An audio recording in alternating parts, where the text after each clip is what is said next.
부르셔고 축복하지요.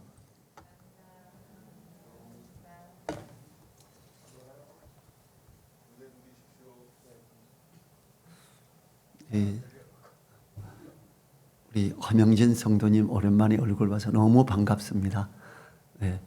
건강을 위해서 더 기도해 주시기 바랍니다. 많이 이렇게 아무리 예쁜 여자라도 살이 좀 더 찌면 좋겠다 싶은, 많이 이렇게 야위인 게 아닌가 싶어서 마음이 약간 짠했습니다.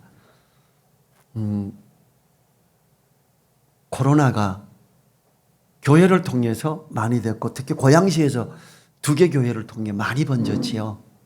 그래서 고양시에서 지난주에 고양시장 이름으로 식사 소모임을 중지를 명령합니다 하고 명령서가 내려왔고 교회 입구에 붙여놨지요. 근데 또 사랑제일교회, 그다음에 용인에 있는 우리 제일교회 부산 쪽에 교회들에서 확진자가 더 많이 나왔어요. 어제도 이제 같이 믿음 안에서 열심히 섬기는 분이 상을 당해서 갔다가 다른 한 분이 그래요. 어떤 어른들이 교회를 막 욕하는데 진짜 한마디 하고 싶었대요. 나도 예수님 믿는 사람인데 나도 철저히 마스크하고 다 하는데 왜 그렇게 욕을 하냐 이러려고 그랬는데 꾹 참았대요. 제가 잘했다 그랬어요. 잘했다고. 거기서 욕하면 어떡하면, 나이 드신 분들은 어떤 분들 중에는 두려움이 많은 분들이 있어요. 그래서 젊은 사람이 마스크를 안 끼면 때리기도 합니다. 너 이놈의 새끼 왜 마스크 안 껴? 우리 죽이려고 그래. 이런 거예요. 그래서 교회를 통해서 요즘에 많이 번지고 하니까, 그러면 또 정부에서는, 방송에서는 왜 교회만 이야기하냐? 왜 딴 건 이야기 안 하냐 이래요. 왜냐하면 방송은 항상 방송거리만 하잖아요. 그리고 교회를 꼭 집어서 이렇게 하면 방송거리에 사람들이 막 흥분하고 하면 좋잖아요. 그냥 그렇게 하는 거예요. 그럼 왜 그렇게 됐을까? 왜 하나님은 그런 걸 허락하실까? 그냥 우리는 잠잠히 하나님 이런 것들이 지나가게 도와주시고, 이로 인해서 내가 또 너무 흥분하지 않게 도와주시고, 또 다른 사람들에게는 옳은 이렇게 기회가 될 수 있는 좋은 길을 열어주십시오. 이렇게 자꾸 우리는 기도해야지요. 이 정광훈 목사가 또 어제 막 언론을 시끄럽게 했잖아요. 그냥 자기네 교회에, 자기 강남원에 못 나오게 하려고 코로나 테러를 했다는 거예요. 자기 교회에다가. 그런 걸 여러분, 참 이 사람은 전 세계에서 막말 대표이기도 하겠다, 이런 생각이 들 정도로 정광훈 목사님하고 진짜 친한 분이 계세요. 저하고도 친해요. 저보고 어제 오전에 일찍 전화가 왔어요. 강남원에 강문이 보러 가려고 그러는데 전 목사 같이 시간 돼 그래요. 저는 천안 내려가고 있었거든요. 낙뢰를 맞은 교회에서 영상이 중지가 돼버렸어요. 그래서 제가, 나는 요즘에 낙뢰 맞은 교회들, 영상 문제 생긴 교회들 이렇게 가면서 조치해주고 있습니다. 실제 저하고 관계 없는데 낙뢰가 되고 나서 막 누전에서 전기가 떨어진다고 목사님이 멀리서 지방에서 전화 와요. 목사님은 전기도 잘 아시니까 우리 교회 이런데 나 이거 대처 어떻게 해야 돼? 이렇게도 물어봐요. 그럼 제가 차분히 내인데 전화 잘했다, 이렇게 접근해 봐라. 그러면 예, 목사님 요거 한 개네요. 그러면 그 한 개를 다시 추적해라 이랬는데, 우리는 주님 앞에서 이렇게 인내해야죠. 그렇죠? 인내. 당분간 교회가 욕을 먹을 것 같아요. 더 인내하자고요. 그렇다고 막 열내고 절대 그러시면 안 됩니다.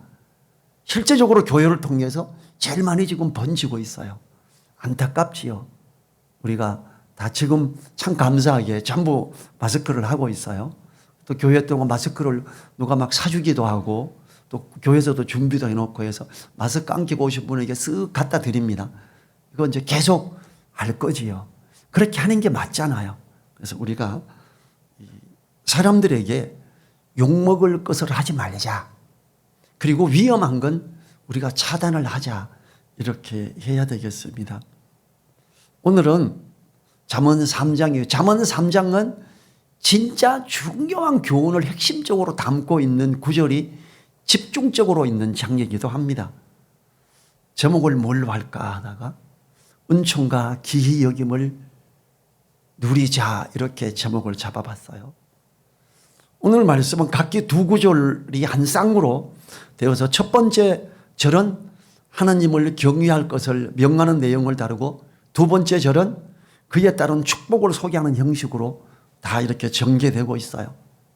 그리고 내용을 크게 세 부분으로 나누어지고 있는데 1절과 2절, 3절과 4절, 5절부터 12절 이렇게 세 구역으로 나누어집니다. 첫 번째 1, 2절은 지혜의 첫 번째 근원으로 경험과 사랑에 근거되는 부모님의 법과 명령을 소개합니다. 부모로서 내리는 법과 명령을 마음으로 잊지 말고 지킬 것을 엄중히 명령하는데 그에 대한 보상으로 장수와 평강이 약속되고 있습니다. 두 번째 3, 4절은 지혜의 두 번째 근원으로 하나님의 성품으로서의 인자와 진리를 소개합니다.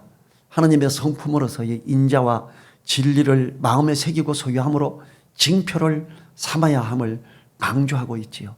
그에 대한 보상으로 하나님과 사람 앞에서 은총과 기준이 여김을 받으리라는 약속이 됩니다.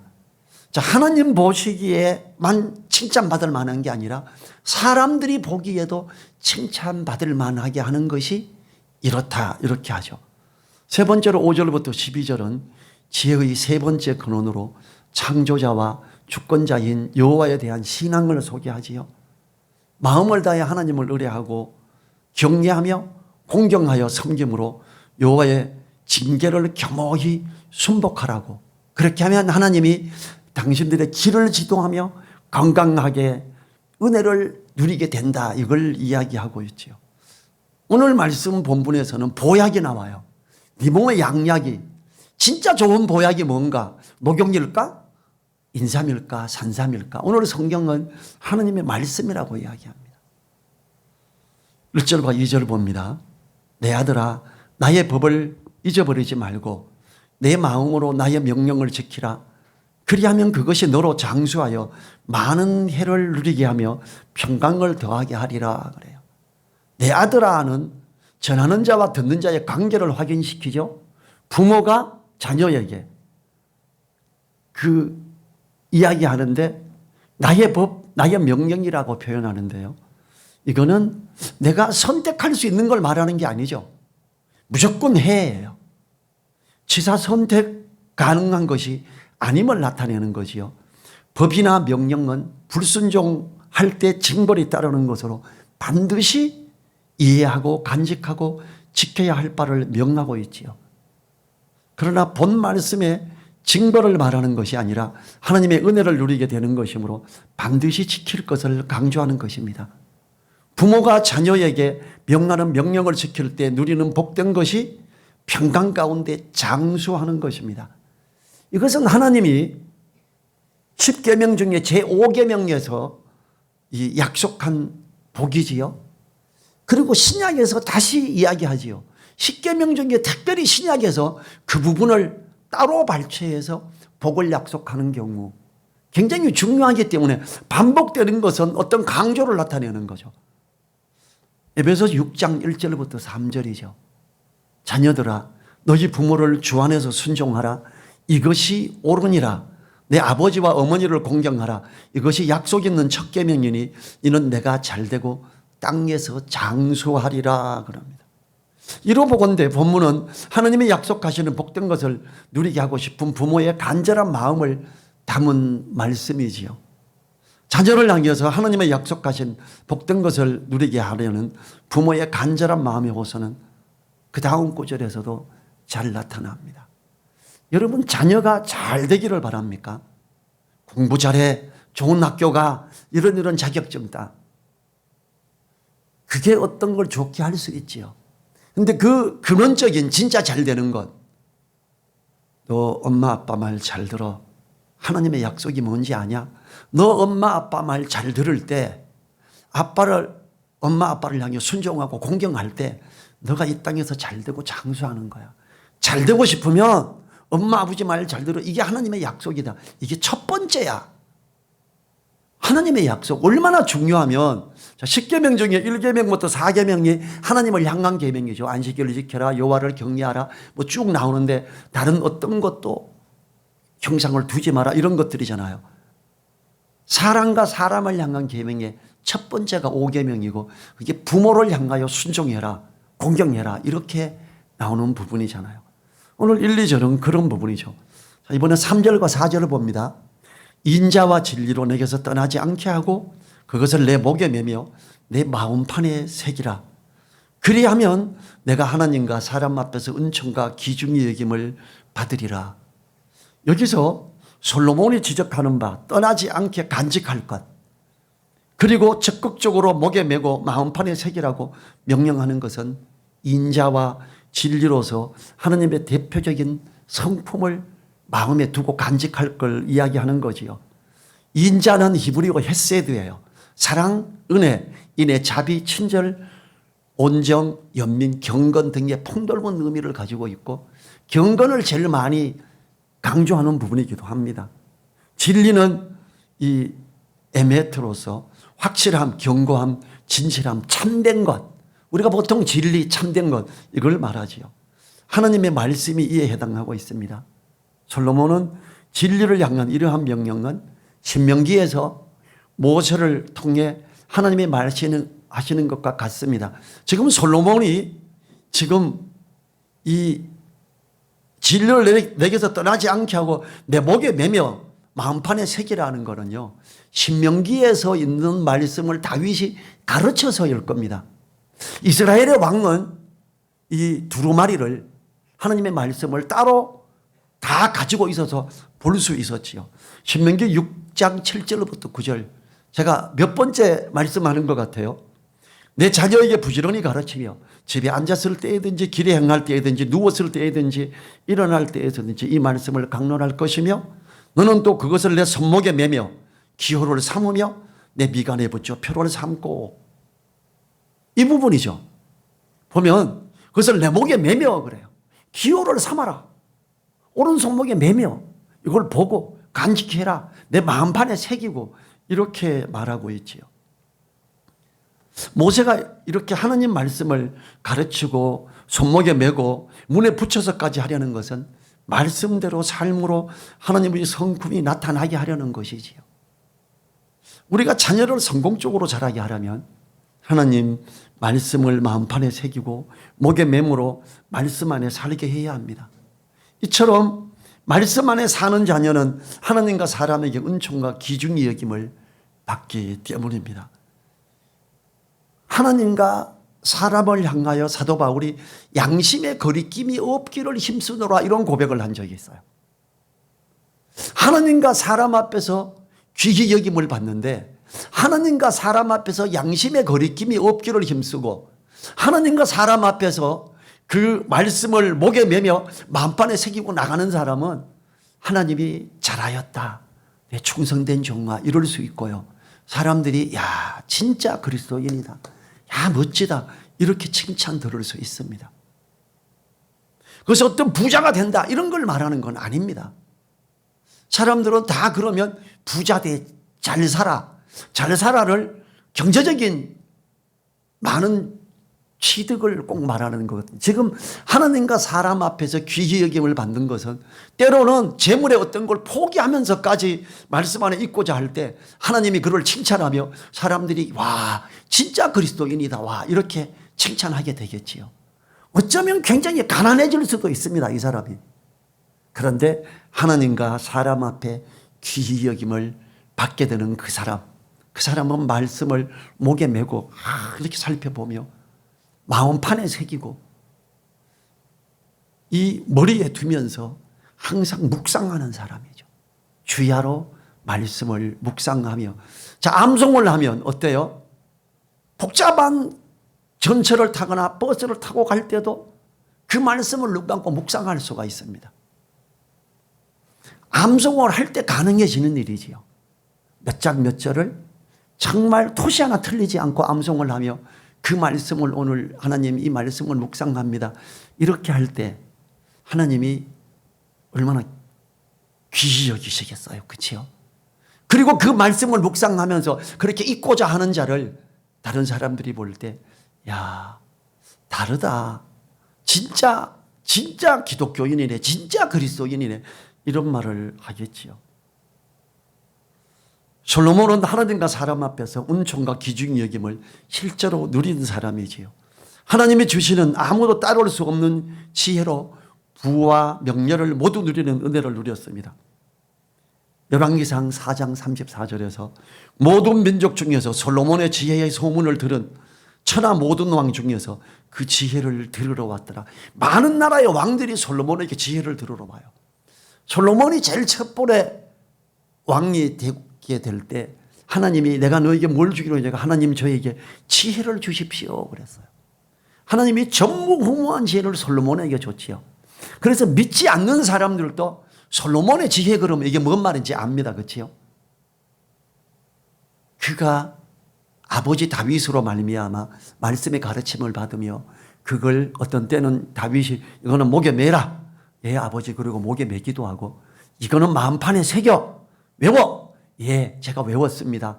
그리고 묵상해. 예 묵상하고 이렇게 하니까 그 부모가 어떻게 말씀 안에 있어야 함을 너 암송했냐? 예 암송했습니다. 그 묵상했어? 예 했습니다. 그 말씀 뜻이 뭔데? 예 이러이러합니다. 그래 잘했다. 이런 칭찬들이 있었겠죠. 이런 것들이 있지 않다면 그 솔로몬이 어떻게 하나님의 말씀 안에 옳게 설 수가 있었겠습니까? 열왕기상 10장에 가면요. 스바 여왕이 솔로몬의 모든 지혜와 그 건축한 궁과 그 소문을 듣고 말을 믿지 않았다 그래요. 근데 6절 7절 보면 왕께 고하되 내가 내 나라에서 당신의 행위와 당신의 지혜에 대한 소문을 들었는데 진실하도다. 내가 그 말들을 믿지 아니하였더니 이제 와서 목도한즉 내게 말한 것은 절반도 못되니 당신의 지혜와 복이 나에 들은 소문에 지나도다. 왕들이 와서 올 때 막 금, 은 이런 걸 잔뜩 가지고 오죠. 그리고 인사를 드리러 오죠.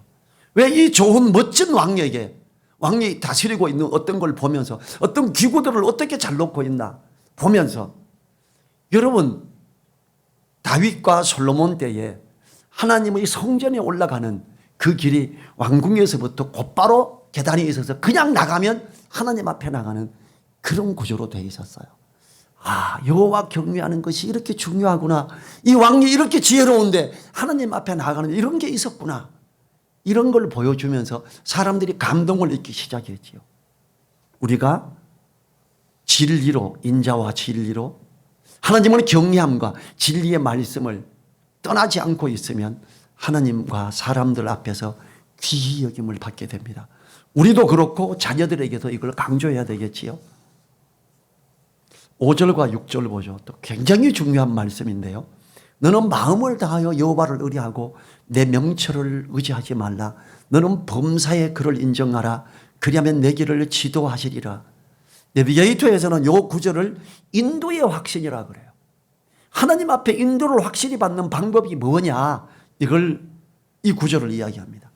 마음을 다하여 여호와를 의뢰하는 것은 자기의 명철, 그 자신의 경험이나 지혜의 생각을 하나님 앞에서 내려놓고 하나님의 지혜를 취하는 것이라고 할 수 있습니다. 범사 곧 모든 일에 그렇게 하나님을 인정함으로 의뢰해야 합니다. 이렇게 하는 자에게 하나님의 약속은 그 길을 지도하신다는 거지요. 단지 길을 지도하고 방향을 제시한다는 정도가 아닙니다.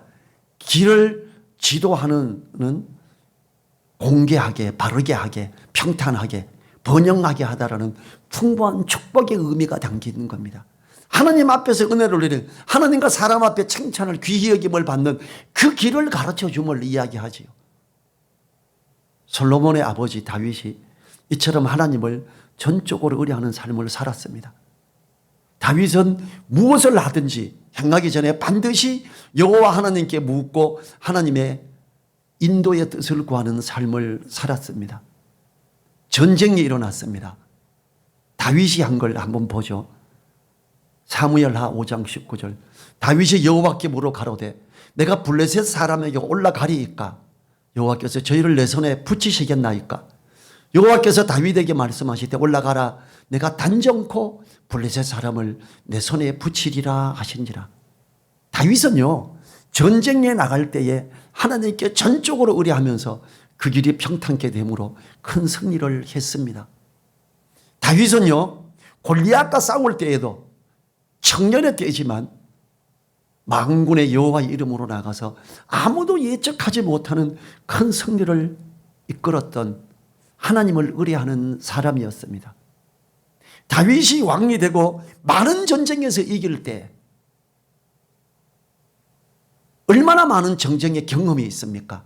그 경험을 토대로 지금은 진두를 이렇게 짜고 1부대는 2부대는 어디 이렇게 가지고 이렇게 공격해 나간다. 이렇게 하는 게 아니라 하나님 내가 지금 블레셋이 쳐들어왔는데 나가야 됩니까? 하나님 올라가면 이깁니까? 하나님 지혜 주십시오. 내가 어떻게 가기를 원합니까? 이런 식이었어요. 어떻게 보면 너무 허무맹랑한 듯합니다. 왜 그러지? 자기 경험이 그렇게 많은데 다윗은 그래도 그렇게 했어요. 하나님은요 말에 전쟁 때에 옛날에는 기마병이 최고죠. 그 멋진 말, 훈련 잘된 말, 그 말의 힘을 의지하지 마라 그래요. 하나님을 의지해라 이럽니다. 우리 어떤 때는 똑똑하고 경험이 많아서 일을 잘하는 부분이 있기도 하지요. 근데 그럴 때라도 하나님 지혜 주십시오. 내가 이런 경험이 있습니다만 하나님 길을 지도해 주십시오. 이렇게 기도하고 나간다면 하나님이 어때요? 그 길을 지도하시리라. 내 지혜와 내 경험으로 갈 때 혹시 실수할 가능성이 10% 20% 있을지 몰라도 내가 기도하며 지혜를 구하고 갈 때 그 10% 20%의 실패의 가능성을 없이 주신다라는 거지요. 이 다윗이요 골리앗에게 나갈 때 이랬지요. 사무엘상 17장 45절에서 다윗이 블레셋 사람에게 이르되 너는 칼과 창과 단장으로 내게 오거니와 나는 만군의 여호와의 이름 곧 내가 모욕하는 이스라엘 군대의 하나님의 이름으로 내게 가노라. 그때 사울 왕이 골리앗 때문에 이스라엘 온 군대가 벌벌 떨 때 내 칼 들고 가면 어때? 칼이 너무 큽니다. 내 이 갑옷을 입어라. 너무 큽니다. 벗고 물맷돌 5개 들고 갔죠. 거인하고 싸울 때 어떤 칼도 안 됩니다.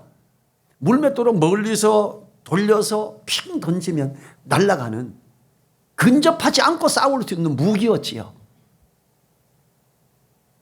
양을 기를 때 사자나 곰을 쫓을 때 늑대를 쫓을 때 그 방법을 썼고 많이 훈련된 그에게 하나님은 다른 게 아닌 만군의 여호와 이름으로 나가는 그에게 물맷돌에 무게를 더 실어주고 더 정확한 급소에 그게 맞게 함으로 골리앗을 쓰러지게 하고 죽이게 했죠. 나는 만군의 여호와의 이름으로 나간다. 너 감히 하나님의 이름을 모독해. 이러면서 다윗이 목숨 걸고 나갔었잖아요. 하나님을 의뢰한다. 내 명체를 의지하지 말라. 나는요 이거 물맷돌 잘 던져요. 이게 아니에요. 하나님의 이름으로 나갈 때 그가 잘하는 물맷돌을 들게 했고 그것이 잘 날아가서 기가 막히게 급소를 딱 때렸죠. 미간에 딱 꽂혀가지고 그냥 그 거인이 쓰러졌던 겁니다. 범사의 그를 인정하라. 다윗이 하나님 내가 물맷돌을 멋지게 던지는데 물맷돌로 갑니다. 이게 아니에요. 범사의 하나님을 인정하며 하나님을 부르며 나갈 때 하나님이 그에게 물맷돌을 잡게 했고 주문의 물맷돌을 던지는 어떤 돌을 놓고 돌려서 픽 던지는 도구를 들고 나가게 했던 거죠. 7절과 8절 보죠. 스스로 지혜롭게 여기지 말지어다. 여호와를 경외하며 악을 떠날지어다. 이것이 내 몸의 양약이 되어 내 골수로 윤덕하게 하리라. 자, 5, 6절과 7, 8절이 연관성이 있습니다. 여호와를 의뢰하고 내 명철을 의지하지 말고 가는데 내 명철을 의지하려면 지금은 접대를 해야 되는데 이거 술자리를 마련해야 되는데 이럴 수 있어요. 그런데 하나님을 믿는 사람이 술 취하지 말라. 이는 방탕한 것이니. 잠언 23장 가면요. 포도주는 붉고 번쩍이면 잘해서 순하게 내려가니 너는 그것을 보지도 말지어다 그래요. 많은 사람들이 술 취하지 말라 그랬지 먹지 말라 안 그랬다 그래요. 아니 잠언 23장 가면 보지도 말라 그럽니다. 저는 그래서 술을 나누는 어떤 자리에도 예수님 믿고 나서 가지 않았습니다. 말씀에 이렇게 있다. 술 먹지 말라 그러지 않지 않았냐. 저보고 안 믿는 사람들이 그래요. 안 믿는 사람들도 잘 알아요. 제가 잠언 23장 딱 꺼내서 포도주 보지도 말라 그랬는데, 그리고 여기 보면 칵테일이 나와. 이런 거 보지도 말라 그랬어.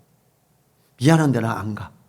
회사에서 이제 특수사업부라고 진짜 돈 제일 잘 버는 부서에 있어서 회식이 엄청 많았어요. 예수님 믿고 나서 단 한 번도 안 갔습니다. 왜? 거기에 술이 항상 있었기 때문에. 우리는요, 스스로 지혜롭게 여기지 말고 여호와를 경외하며 악을 떠나야 돼요. 자, 이 악한 거다. 이 악하다라는 것이 하나님 보시기에 악한 걸 말합니다. 어쩌면 이 세상 가운데에서는 악이 아니다라고 할 수도 있습니다. 세상과 타협하고 믿지 않는 자와盟約을 같이 하며, 믿지 않는 자와盟約을 같이 하지 말라 그러죠. 이것은 결혼에 대한 이야기만 아니잖아요. 사업을 하는데 믿지 않는 자와 더군다나 어떤 이방신을 섬기는 자와 꽁꽁하게 묶어서 간다? 하나님은 그거 하지 말라 그러면 그건 악한 겁니다. 악을 떠나라. 스스로 지혜를 끼지 마라. 범사에 하나님을 인정하는 거죠. 여호와를 경외하며 악을 떠나라. 여호와를 경외하기 때문에 말씀을 목에 걸고 마음판에 새기는 자, 그걸 붙들고 가는 자. 때로는 뭐야 2020년에 이게 뭐냐? 너 왜 그래? 이렇게 믿는 사람들조차 이상하다고 말할 수 있어요. 근데 그렇게 하는 자에게 하나님은 뭐라 그래요? 그렇게 하는 것이 내 몸에 양약이 되며 보약이 된대요. 몸에 좋은 약이래요. 절대 악한 것과 세상적인 것과 타협하지 않고 하나님의 말씀에 어떤 소중함을 내 목에 매며 마음판에 새기고 범사에 하나님을 인정하고 갈 때 내 골수로 윤택하게 한다. 뼈가 튼튼해지고 뼈 마디가 좋아지고 힘이 세지는 걸 말하죠. 피로하면 시 지치지 않는다라는 걸 이야기하는 거예요. 이 하나님을 경외할 때, 세상적인 것과 타협하지 않을 때, 세상 사람들이 볼 때 악이다라는 게 아니라 착하다 이걸 말하는 게 아니라 하나님 보시기에 옳고 착한 거, 그렇게 가는 자에게 그렇게 하는 것은 우리 몸의 보약이라는 거예요. 녹용보다 나은 거죠. 이게 하나님이 확실히 약속하는 이 이사야서 40장 29절부터 31절이 이걸 비슷하게 말하죠. 피곤한 자에게는 능력을 주시며 무능한 자에게는 힘을 더하시나니 소년이라도 피곤하며 곤비하며 장정이라도 넘어지며 자빠지되 오직 여호와를 앙망하는 자는 새 힘을 얻으리니 독수리의 날개침이 올라간 같을 것이요 다른 박질하여도 곤비치 아니하겠고 걸어가도 피곤치 아니하리로다. 하나님 말씀을 귀히 여기며 하나님께 예배 드림으로 하나님 앞에 있는 것이 보약을 먹는 것과 같아서 힘을 나게 하며 지치지 않고 꿋꿋이 일을 잘해 나가. 그래서 하나님과 사람 앞에 귀히 여김을 받는다라는 걸 말합니다. 9절과 10절 보죠. 내 재물과 내 소산물에 처음 익은 열매로 여호와를 공경하라. 그리하면 내 창고가 가득히 차고 내 집틀에 새 포도즙이 넘치리라. 방향이 완전히 바뀌었어요. 지금 갑자기 내 소산물에 처음 익은 열매로 여호와를 경외하라 그래요. 수확을 하면서 첫 번째 걸 하나님 감사합니다 하고 떼놓는 걸 말하는 거예요. 월급을 타서 다 쓰고 나서 남는 게 아니라 타면 첫 번째 하나님 앞에 떼놓는 걸 이야기하지요. 그렇게 여호와를 공경하라. 여호와를 공경한다. 자, 공경의 대상은 제가 딱 두 부류라 그랬지요. 여호와 하나님, 부모님이에요. 부모님도 공경의 대상이죠. 여호와를 경외하라 그래요. 부모님도 경외의 대상입니다. 하나님 앞에서 먼저 처음 익은 열매를 여호와를 공경하고요. 먼저 부모님을 공경하기 위해 떼놔야 됩니다. 대한민국 교회에서 부모님을 공경하는 거는 자꾸 빼먹어요. 여호와를 공경하라. 부모를 공경하라. 여호와를 경외하라. 부모를 경외하라. 11조 내고 감사예물 잘 내는데 내가 부모님에게는 안 드렸네. 드리세요. 내가 하나님 앞에서 예물 드리고 약속 헌금하고 이러다 보니까 부모님께 드릴 게 별로 없네. 고로반이 돼버리는 거죠. 예수님이 뭐라 그랬어요? 고로반하고 하나님께 드림이 돼서 부모님께 드릴 게 없다라고 하는 사람들, 이런 이율배반적인 사람들하고 책망하는 게 나오죠. 믿는 사람들은 부모님을 진짜 공경하고 경외해야 됩니다. 여러분, 이걸 믿는 사람들이 잘하고 교회가 이걸 계속 잘 가르치고 있다면, 예수님을 안 믿는 사람들도 나이가 들어 어른이 되면은 뭘 보겠어요? 저 집에는 뭐 예수님 믿는데더니 저 부모가 자식들에게 계속 공경을 받네? 경외, 이야, 부럽다. 나도 진짜 교회 갈 걸. 이렇게 생각되지 않을까요? 안 믿는 부모들이 믿는 부모들을, 믿는 자녀를 둔 그 부모들을 얼마나 부러워하기 시작할까요? 저는 이게 너무 소중한 교훈이고 가르침이라고 생각합니다. 그렇게 하면 내 창고가 가득히 차고 내 집들에 새 포도즙이 넘치리라 그래요. 옛날에는 농사 짓는 시대, 농업 시대에 있어서 정말 중요한 게 이 창고가 가득히 찬다. 시골에는요, 제가 시골에서 컸거든요. 시골에는 뒤지라는 게 있어요.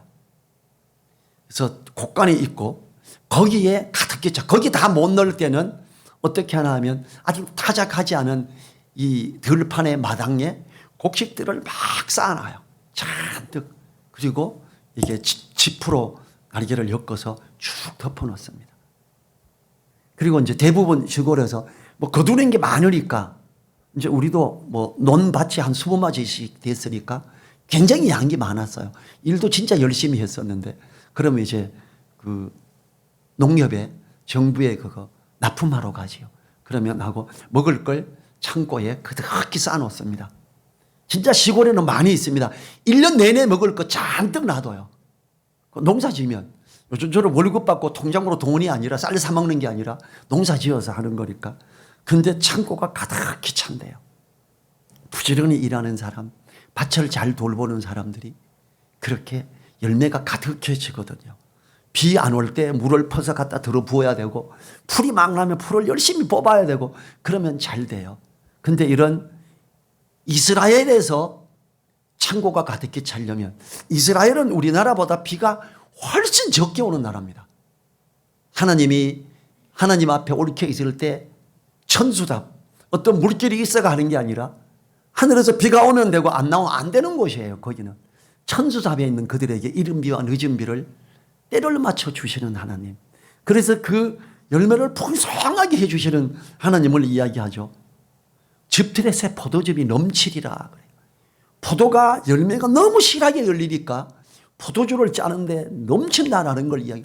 막 갖다 놓고 조금 누르면 줄줄 넘쳐서 막 빨리 포도주 가는 거 통과져와. 정신없이 일을 해야 되는 그런 상황을 되게 해준다. 언제요? 소산물에 처음 익은 열매로 여호와를 공경할 때. 근데 신약에서 뭐라 그래요? 고린도후서 9장 6절 7절에서 이것이 곧 적게 심는 자는 적게 거두고 많이 심는 자는 많이 거둔다 하는 말이로다. 각각 그 마음의 정간대로 할 것이요 인색함으로나 억지로 하지 말지니 하나님은 즐겨내는 자를 사랑하시느니라 그래요. 즐거운 마음으로 정하십시오. 어떤 분들은 10분의 1을, 어떤 분들은 10분의 2를, 어떤 분들은 20분의 1을 이렇게 정하고 하면서 내가 너무 인색했나? 그럼 조금 더 하세요. 지금 이게 너무 무리했나? 그럼 줄이세요. 그러면서 마음에 정하고 드리기 시작할 때 온전한 하나님 앞에서 예물 드림이 될 때 하나님은 내 창고가 가득히 차고 내 집들에 새 포도즙이 넘치리라 라고 약속을 하고 있습니다. 주장을 하세요. 기도하시고 좀 더 안 될 때 되면 하나님 지금 이게 필요합니다 라고 기도하세요. 그럼 하나님이 은혜 주십니다. 우리 집사람이 저보고 한 2, 3년 전에 그랬어요. 여보 우리 기도 받고만 안 돼 그래요. 왜냐하면 제 결혼 앨범 앞에 기도를 신혼여행 갔다 와서 둘이 꿇어 앉아서 손 붙잡고 기도했던 게 있어요. 잠언에 나오는 하나님 나로 하여금 너무 부하게도 마옵시고 내가 부자가 되어 하나님을 모를까. 가난하게도 마옵. 내가 가난하여 남의 꼴 도적질할까 두렵사오니 이거 기도한 게 있어요. 기도문을 써서 제가 붓글씨로 써서 지금도 넣어져 있거든요. 기도 바꾸면 안 돼. 그래. 왜 그랬더니 여보 우리 그래서 부자가 안 되나 봐. 여보 우리 돈 쓰려고 할 때 돈 없은 적이 있었어? 아 없다. 그럼 우리 부자네. 여보 기도 안 바꿔도 돼. 굉장히 좀 단순하고 순진한 편이거든요. 그러니까 여보 우리 기도 안 바꿔도 되겠다 이러면서 쌩굴로 웃더라고요. 우리가 하나님 앞에서 뭐가 막 남들이 볼 때 부자다 이런 관점이기보다 부족함이 없게 겸허히 살아갈 수 있는 여건 정도. 이 정도는 충분히 내가 내 자녀를 돕고자 할 때 도울 수 있는 여건이 되게끔 해 주시는 것. 이런 정도. 내 창고가 가득히 차고 집틀에 새 포도즙이 넘치리라. 이거 우리 말씀을 마음에 두고 이렇게 가면서 먼저 하나님께 드릴 걸 떼고 부모님께 드릴 걸 떼고 이러면서 땅에서 잘되고 장수하리라 그랬는데 창고가 가득히 차고 포도즙이 넘치리라 그랬는데 하나님 저에게 부족함이 없게 해 주십시오. 이렇게 주장하며 기도할 수 있잖아요. 그렇게 말씀을 마음에 두고 지키고 주님 안에 있는 자에게 기도하면 무엇이든지 원하는 대로 주신다라고 약속하셨잖아요. 요한복음 15장 7절에서 우리는 말씀을 마음에 두며 하나님 앞에서도 주장하고 기도할 수 있습니다. 11절 12절을 보죠. 내 아들아 여호와의 징계를 경히 여기지 말라. 그 꾸지람을 싫어하지 말라. 대저 여호와께서 그 사랑하시는 자를 징계하시기를 마치 아비가 그 기뻐하는 아들을 징계함 같이 하시느니라. 계속 축복 좋은 거 나오다가 갑자기 지금 징계로 넘어갔어요. 하나님의 징계는 결코 징계받는 자를 괴롭히려는 것이 아니라 옳게 세우고 훈계하기 위함이라는 것이지요. 그래서 야고보서 1장에서는 너에게 시험 당하면 기쁘게 여겨라. 감사해라. 이렇게 말을 합니다. 이 히브리서는 이 징계의 가르침을 인용해서 연달한 자로서 의의 평강의 열매를 맺는 장성한 자로 가게 함을 말하지요. 히브리서 12장 11절에서 무릇 징계가 당시에는 즐거워 보이지 않고 슬퍼 보이나 그로 말미암아 연달한 자에게는 의의 평강한 열매를 맺나니 그래요. 중요한 거는 어려움이 올 때 하나님 앞에 기도하세요. 하나님 지금 이런 어려운 상황이 있습니다. 제가 이 어려움을 어떻게 이길 수 있을지 지혜를 주십시오. 야고보서 1장 5절에서 지혜를 구하라. 구하는 자에게 꾸짖지 않고 후히 주시는 하나님임을 이야기할 때 그 앞에 있는 구절들이 시험에 대한 걸 이야기하면서 시험을 이기는 지혜를 달라고 기도하라고 말하지. 시험이 온다고 세상적인 어떤 믿지 않는 자와 오히려 막 더 결탁을 하려고 그러고 저 사람 도움 없으면 나 큰일 나겠다. 세상적인 걸로 쫓아가지 말고 하나님 앞에 무릎 꿇고 하나님 이 징계를 이로 말미암아 내가 연달되게 해 주십시오. 이기는 지혜를 주십시오. 그리고 하나님의 사람으로 옳게 서고 싶습니다. 이렇게 기도해야죠. 왜냐하면 징계가 어려움이 올 때 어쩌면 이걸로 인해서 망할 것 같기도 하고 어쩌면 이로 말미암아 완전히 뒤로 물러나 버리고 넘어져 버릴 것 같고 그런 사람들이 나를 완전히 무시할 것 같기도 하거든요. 그런데 그럴 때 하나님 앞에 무릎 꿇고 기도해야지요. 하나님 간절히 기도합니다. 지혜 주십시오. 이 어려움을 이길 수 있는 지혜 주십시오. 길을 열어 주십시오. 이렇게 길을 열어달라고 범사에 하나님을 인정하고 구할 때 뭐라고요? 내 길을 지도하시리라 그랬죠. 베드로전서 1장 7절은 너희 믿음의 시련이 불도 연단하여도 없어질 금보다 더 귀하여 예수 그리스도에 나타나실 때에 칭찬과 영광과 존귀를 얻게 하려 합니다.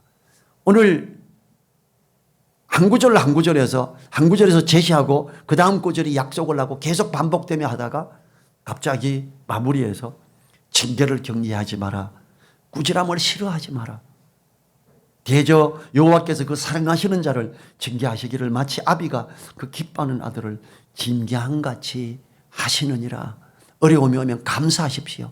하나님 감사합니다. 지금 제가 이런 어려움을 겪게 돼서 감사합니다. 이 어려움을 이기는 지혜를 주십시오. 이 어려움을 이기는 길을 열어주십시오. 이 어려움을 이기는 방법을 주십시오. 사람을 붙여주십시오. 기도하며 하나님 앞에 우리를 세워져 갈 때 이 믿음의 시련은 금보다 귀해서 하나님과 사람 앞에 귀히 여김을 받게 됩니다. 이 인자와 진리로 목에 메고 이렇게 할 때 하나님과 사람 앞에 은총과 귀중히 여김을 받게 되지요. 언제? 그 말씀을 어려움이 올 때도 그 말씀을 목에 맨 거 마음판에 새긴 걸 묵상하며 지혜를 추구할 때, 강구할 때 하나님 앞과 사람 앞에서 귀히 여김을 받게 되지요. 같이 우리 일어나셔서 1분간 하나님 앞에서 은총과 귀히 여김을 누리게 해달라고 1분간 기도하지요.